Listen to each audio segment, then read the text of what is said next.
मौत की डगर पर बच्चों दिखाओ चल के, ये देश है तुम्हारा, नेता तुम ही हो कल की।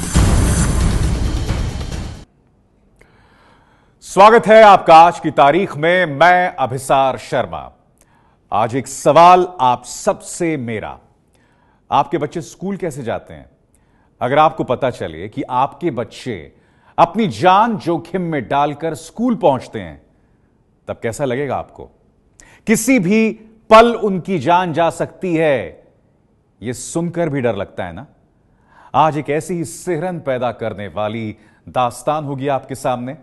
जब आप देखेंगे इन बच्चों को, तो एक पल के लिए यह कल्पना कीजिए कि इनकी जगह हमारे अपने बच्चे भी हो सकते हैं।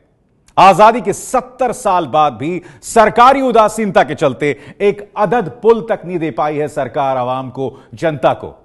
और इसी पर है हमारी खास पेशकश, मौत की डगर पर बच्चों दिखाओ चल के। इंसाफ की डगर पे बच्चों दिखाओ चल के, ये देश है तुम्हारा, नेता तुम ही हो कल के। इंसाफ तो मिल नहीं रहा, इसलिए हमने यहाँ इंसाफ की जगह मौत लिख दिया। मौत की डगर पर बच्चों दिखाओ चल के, ये देश है तुम्हारा, नेता तुम ही हो कल के। मौत की डगर हम इसलिए कह रहे हैं क्योंकि इस रास्ते पर जरा सी चूक हो जाए तो मौत तय है। ये तस्वीरें हम आपको अगले 10 मिनट तक दिखाने वाले हैं। उसे देखकर हर माँ बाप के कलेजे से आह निकल जाएगी, क्योंकि इन मासूमों को रोज इसी तरह मौत की डगर पर चल के अपने स्कूल तक जाना पड़ता है।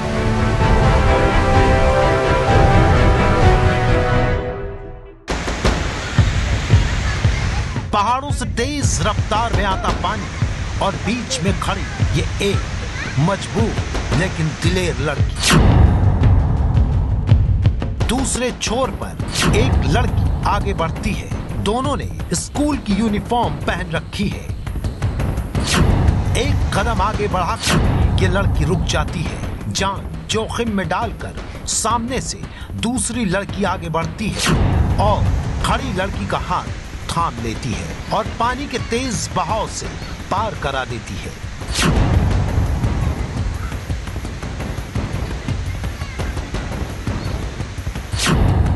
यह खिलवाड़ है मासूम बच्चों के साथ, जो सरकारें हर साल खेलती नजर आती हैं। आखिर क्यों? इस सवाल का जवाब हम तलाशेंगे। तस्वीर से आपको यह समझ में आ गया है कि ये बच्चे स्कूल जाने के लिए इतनी जद्दोजहद कर रहे हैं क्यों? बताएं। उससे पहले और तस्वीरें हैं जो आपको देखना जरूरी है। स्कूली बच्ची किनारे पर लौट गई। अब इस तरफ से पानी की रफ्तार में नीली ड्रेस पहने एक लड़का आगे बढ़ा। बाएं हाथ में जूता और कंधे पर बस्ता टंगा है। नन्हे कदम तेज लहरों के बीच खुद को टिकाए रखने की कोशिश कर रहे हैं। छोटी सी चूक और शरीर पानी के हवाले खाई में जाना तय है, लेकिन उसे बचाने के लिए दूसरे किनारे से एक लड़का आगे बढ़ता है। उसने अपना हाथ आगे बढ़ाया और दोनों पानी के तेज बहाव को पार कर गए। 1 मिनट के भीतर 2 बड़े बच्चों ने छोटे छोटे लड़के और लड़कियों को इस तेज बहते पानी से पार लगाया है, लेकिन इस पार अभी और बच्चे खड़े हैं। वही लड़का दोबारा पानी में घुसता है, लेकिन एक और डरावनी तस्वीर कैमरे में दिखती है। एक लड़की ने अपने कंधे पर बच्चे को टांग रखा है, पीठ पर बस्ता भी है। अब लड़की अकेली पानी को पार करने की कोशिश कर रही है। पानी अब भी उसी रफ्तार से बह रहा है। लड़के ने भी एक छोटे बच्चे को पीठ पर लाद लिया है। दोनों बारी बारी से इस बरसाती नदी को पार कर गए। अब दूसरी तरफ 9 बच्चे खड़े हैं और इस किनारे पर एक लड़की दिखाई दे रही है, लेकिन तभी 2 और बच्चे वीडियो में दिखने लगते हैं। एक लड़का नदी पार करने लगता है। लहरों के बीच 2 और लड़कियां खड़ी दिखती हैं। दोनों आगे बढ़ती हैं। एक का सहारा लेकर एक बच्ची बहती तेज नदी को पार कर जाती है, जबकि दूसरी बच्ची को कंधे पर उठाकर लड़की वापस लौट जाती है।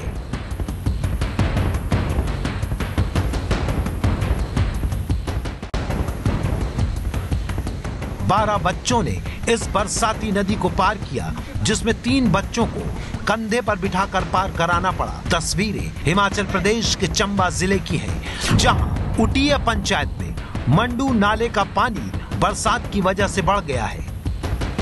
ऐसी ही एक और तस्वीर आपको दिखाएं, उससे पहले सुनिए उस लड़की का दर्द जिसने अपनी पीठ पर छोटे बच्चे को बरसाती नदी पार कराई है।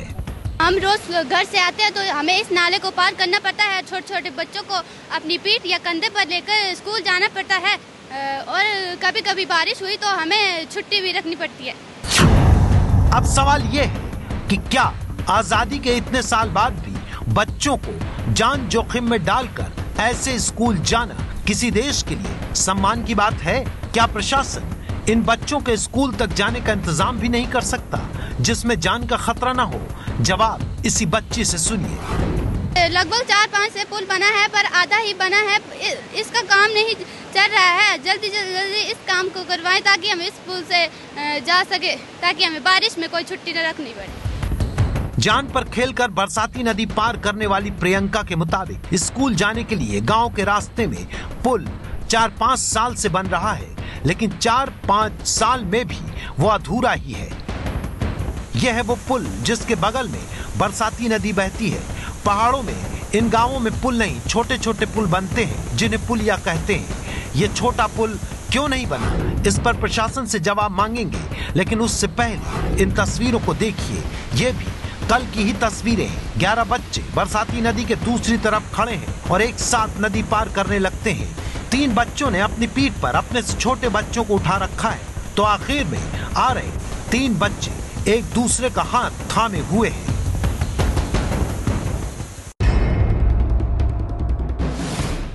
हिमाचल प्रदेश के चंबा जिले का ये गांव जिला मुख्यालय से 20 किलोमीटर दूर है।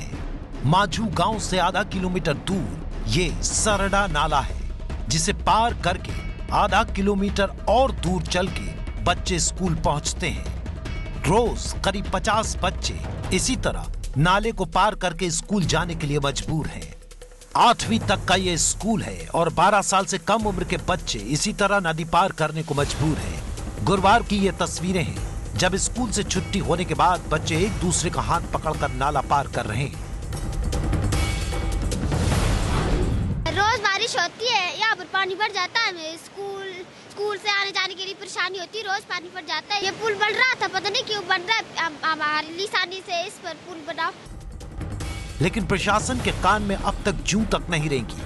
हालात ये हैं कि प्रशासन पूरी तरह से इन हालात से बेखबर है। हमने डिप्टी कमिश्नर सुदेश मोख्ता से इस बारे में पूछा तो कहने लगे कि पुल का स्टेटस ही पता नहीं है। ये मुझे अभी इंफॉर्मेशन मिली है, हमारे ध्यान में आया है कि जो सरडा नाला है, जो कि बाट और उटी पंचायत के बीच में है, उसमें कुछ समस्या आ रही है। नाले में पानी बढ़ गया है और जो पुली निर्माणाधीन है वो बन नहीं पाई है अभी तक। तो क्योंकि अभी मुझे इसके बारे में एग्जैक्ट स्टेटस रिपोर्ट नहीं है, तो हम इसकी जांच करके किसी न किसी तरह से इस पुली को बना देते हैं। और जो पिछला जो कार्य कर रहे हैं, क्यों इतने सालों से उनका कार्य नहीं हुआ, इसकी भी थोड़ी परख कर देते हैं। यानी प्रशासन बच्चों की जान जोखिम में डालने पर 3 बड़ी बातें बता रहा है। 7 साल तक पुल नहीं बनने की वजह पता नहीं, बच्चों के स्कूल जाने के लिए नया पुल जल्द बनेगा, पुल नहीं बनने की जांच करवाएंगे, और बरसाती नाले में पानी बढ़ने की वजह से काम रुका हुआ है। डीसी साहब भले बरसाती नाले में पानी बढ़ने का हवाला दे रहे हैं, लेकिन क्या पुल नहीं बन पाने की यही वजह है? क्या बारिश ने सरकार के हाथ बांध दिए हैं? हमने जब इसकी जानकारी जुटाई तो हैरान करने वाली बात पता लगी, क्योंकि हमारा मकसद बाढ़ और बारिश के कवरेज में सिर्फ तस्वीरें दिखाकर दर्शकों का कौतूहल जगाना नहीं, बल्कि सोच सिस्टम के नकारेपन से पर्दा उठाना है। और इसीलिए हम बार बार कहते हैं कि एबीपी न्यूज बाढ़ का सबसे अलग और संवेदनशील कवरेज कर रहा है।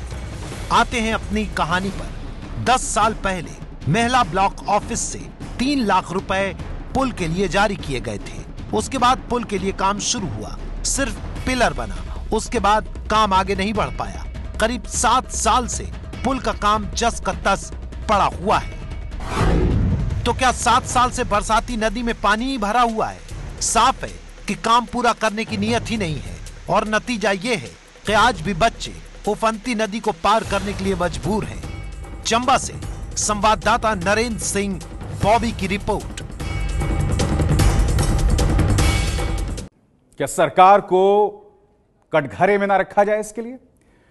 बहरहाल आइए दूसरी खबर का रुख करते हैं। हम जानते हैं कि प्रकृति पर किसी का नियंत्रण नहीं होता, उसके रौद्र रूप के सामने कुछ भी नहीं टिक पाता। उत्तराखंड के कोटद्वार में ऐसा ही एक नजारा दिखा। तेज बारिश के बीच बादल फटने से एक झटके में 6 लोगों की मौत हो गई। सड़क पर पानी की तेज धारा बह रही है। तेज धारा में बाइक और ट्रैक्टर वाला फंसा है। इसके आगे की तस्वीर और भी भयावह है। देखिए पानी ने कैसे यहां सब कुछ बहा दिया। घर के बाहर साइकिलें पड़ी हैं। आसपास के घर सब तहस नहस हो चुके हैं। दुकानों में पानी घुसा है और लोग उसे निकालने में जुटे हैं। जेसीबी मशीनों से बाढ़ के निशानों को हटाया जा रहा है। तस्वीरें दिल्ली से करीब 200 किलोमीटर दूर उत्तराखंड के कोटद्वार की हैं, जहां कल रात बादल फटने की वजह से अचानक आई बाढ़ ने सब कुछ बर्बाद कर दिया। लोगों को संभलने का मौका नहीं मिला और 6 लोगों की जान चली गई, जबकि आधा दर्जन लोग पानी में बह गए।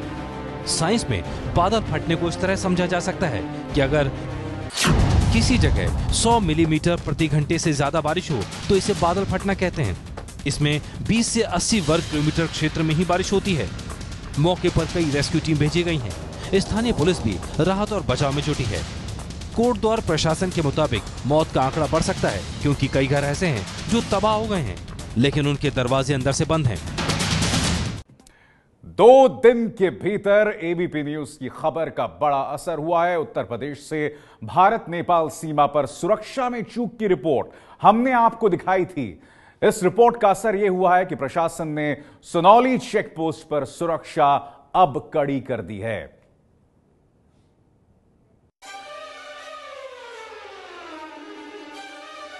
देश की सुरक्षा चूक पर जागी सरकार। 2 अगस्त को एबीपी न्यूज ने दिखाई थी भारत नेपाल सीमा की सुनौली चेक पोस्ट पर सुरक्षा से खिलवाड़ की कहानी।